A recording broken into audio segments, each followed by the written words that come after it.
Samantala, tukoy na ng Philippine National Police o PNP ang motibo at sino ang pumatay kay Mima Alicia noong July 17 sa tapat ng kanilang bahay sa Caloocan City. Ayon sa PNP, personal na alitan at utang ang motibo sa pagpatay kay Mima, kung saan 6 na ang kabuuang bilang ng mga sospek sa krimen. Mula sa nasabing bilang, 3 na ang naaresto, kabilang ang sinasabing middleman.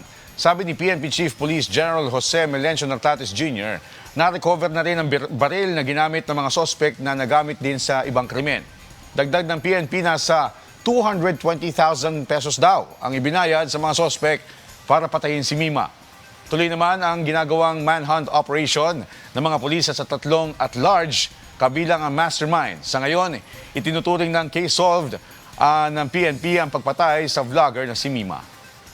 We're able to establish the motive and we're able to present it already to the proper court, that is in Caloocan Prosecution Office on inquest proceeding.